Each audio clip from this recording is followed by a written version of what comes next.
Hello there, and welcome back to War Thunder, to a first look at the BMP-3, a new Soviet battle rating 9.0 rank 7 light tank of the Soviets. And again, this is not a tank review, this is just a mere look at it. My experience in the tank was not as good as I hoped it to be, or what I expected it to be, after the experience of the BMP-1, BMP-2, and also the other tanks that are in the line, like the Object 906 and also the Object 6A5, the latter one which it shares the battle rating with. So let's have a look at why this is the case. So first of all, the mobility. While this tank has a really strong 500 horsepower strong engine that propels the 18.7 ton tank to a maximum speed of 70 kilometers per hour and 20 backwards, which is nice, you are competitive to a lot of the main battle tanks, especially the premium ones. You don't have an edge over them, and your armor is just a joke, because it is 10 millimeters with some additional 12 millimeter plating on the lower glacis, which is massive, despite it being high hardened rolled armor. The side armor and the rest of the tank consists of the alloy ABT 102, which is 60 millimeters thick on the side front and 43 on the rest of the side, and the rest is pretty thin with 13 and 15 millimeters respectively. And then the upper frontal glacis is extremely heavily angled, only 18 millimeters thick, but the angle of 81 degrees makes a lot of the incoming shells ricochet, which is great at first glance, right? So APFSDS, HeatFS and even Atgms ricochet off the upper frontal glacis just to hit the turret. And even if they so much as scratch the optics, your tank gets rendered as hull broken. So you can ricochet a surprising amount of enemy gunfire, but it won't help you because the shells just ricochet into your turret and then you get rendered hull broken. In fact, I have the feeling, and I have the footage to back it up, this tank is oversensitive in terms of hull break. It is just too much. Whereas the Object 120 and the Object 906 were extremely trolly in the past with their hull break, this tank is quite the opposite. It just is too much in my opinion, and that is quite frustrating, right? Because there are shells incoming that shouldn't do all that much, but they scratch the optic or they just scratch the fuel tank and you burn down. Again, it sounds not as dramatic as it really is. I have the clips to back it up later on. Now let's finally talk about the double-barreled layout of this tank, and we have here a 100mm 2A70 cannon with 48 rounds and a 30mm 2A72 automatic cannon with 500 rounds. The 100mm 2A70 is completely different than to the Object 685, to which it shares the battle rating with, and also the 30mm is slightly different to the one that you will find on the BMP-2, although the naming is similar with the 2A42. So let's begin with the 100mm, shall we? So first of all, it has two different, or very distinctly different ammunition types. You have two stock high explosive shells and you have two Atgms.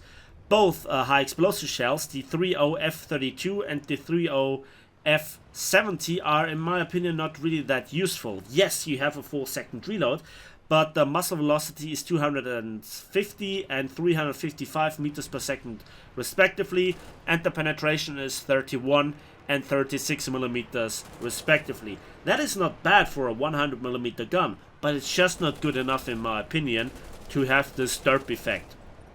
Then the Atgms. The stock 9M117 Atgm has a maximum speed on the trajectory of 370 meters per second. It travels to a maximum range of 4 kilometers, which is really nice, and has 600 millimeters of penetration. And that is pretty good, but the upgraded one is just simply better. The 9M117M1 is better in that respect, that it also has 370 meters per second muzzle velocity, or maximum speed on the trajectory, but a range of 5 kilometers, so plus 1 kilometer, which is bad news for helicopters if you manage to hit them directly. And that is because all other tanks also don't like to get hit by this ATGM because it's a tandem warhead. So even though they might have some era plating, it doesn't really matter because the first charge is setting off the era plating and the second charge is going right through the unprotected armor then. And 750 millimeters are not really that bad. So the problem is that the high explosive shells have indeed 4-second reload, very close to the Object 906, right? And it's also an autoloader to my knowledge. But the problem is the ATGMs, if you have a complete stock crew, if you have no upgrades on the tanks whatsoever, 38 seconds. 38 seconds because they get loaded by hand. And so you can drop the reload significantly to roughly 30 seconds with a fully trained, upgraded ace crew. But that's still very, very long. But again, I would take those ATGMs over the high explosive shells any day of the week. Although if the opportunity one day would arise, I would test the high explosive shell.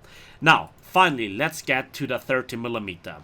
The 2A72 has the very similar belt than the BMP-2's 30mm, but the rate of fire is slower. Stock belt is 50-50 AP and HE, with the AP having penetration values up to 65mm. As a rank 4 upgrade, you get then finally the 30mm HVAP belt, which consists of 4 HVAP rounds and 1 high explosive round, with up to a 100mm of penetration, good muzzle velocity. And now let's talk about the gun handling, because horizontally and vertically the gun traverse is 35 degrees per second. That is not SPA level, but it's certainly not bad. And with a gun depression of -6 and gun elevation of 60 degrees, you have quite a wide firing arc, and that is really something that aircraft and helicopters really don't like. So this is pretty cool. Furthermore, the tank has, as a light tank in typical light tank fashion, a huge toolbox to choose from. You have an artillery strike. You also can scout, which, as I demonstrated in the RE251 gameplay, if you are in the right situation, you can really give a lot of information to the rest of your team. So it's a mighty tool. Then you also can help teammates repairing, even though they just might not be in your squad. And then add to this the mobility and the firepower, and you have a nice package. But again, due to the fact that this tank in terms of hull break is so oversensitive, and because your mobility not being that outstanding, you come across all those rush noobs. So you try to get into an early position, you try to get somewhere, and there is always this XM1. And really it has been a curse over the past couple of hours trying to get footage.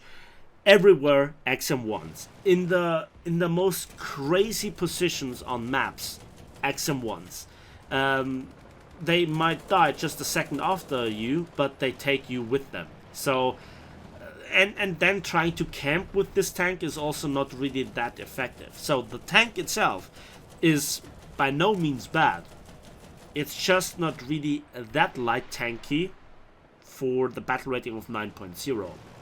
So as a final comparison, I would say that the BMP-3 is a nice tank indeed. It has a lot of tools, but it is in my books not as enjoyable as the BMP-2. Not only because the battle rating is lower, 8.3 instead of 9.0, but also the 30mm is much more accurate, has a higher rate of fire, but the same belt on the BMP-2. And if you don't use the high explosive shells on the BMP-3, you're using the ATGMs, right? And the reload is significantly quicker on the BMP-2 than on the BMP-3. And that means, despite having only 4 instead of 8 ATGMs with less range and less penetration and also no tandem warhead, I think the BMP-2 is just an overall better package than the BMP-3. Before we come to the post-battle results screens, I want to share with you some of those scenes, some of the not so nice experience, because this battle was the best by quite a bit that I had all day long. So here I got killed from the other side of the map, but look at that kill cam. The XM1 shoots across the map and watch this. Yep, that's a hull break. hitting the edge of the radiator. And that's not the best. This one is pretty good. So here I exchange fire again with an XM1, killing him. I am on fire. I extinguish the fire now, but I burned down while extinguishing fire merely a few seconds after I got hit. Watch that shot. So here I got hit in the lower glacis, and the shell goes through, hitting none of the crew, but burning me down instantly.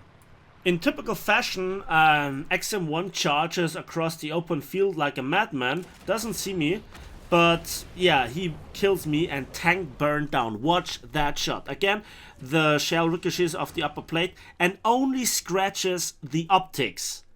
But that is a hull break. Another very interesting scene is this. So I'm going across the open field, I scout this guy and he actually tracks me. That's an XM803.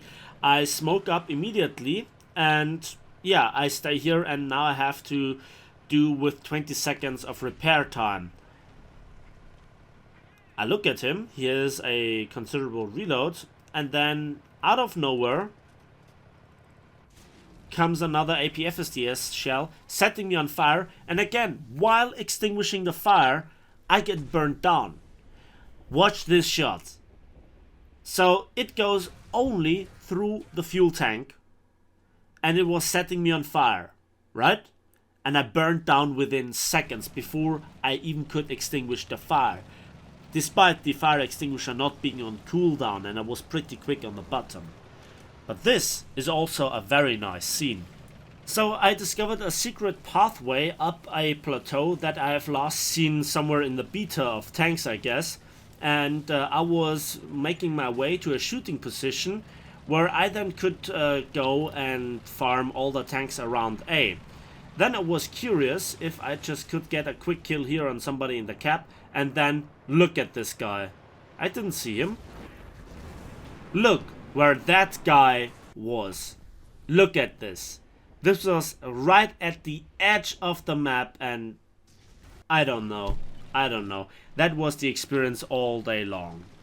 And sometimes it really feels like I have the worst luck of the day and some very nice deaths here and there, and also pretty bad RNG.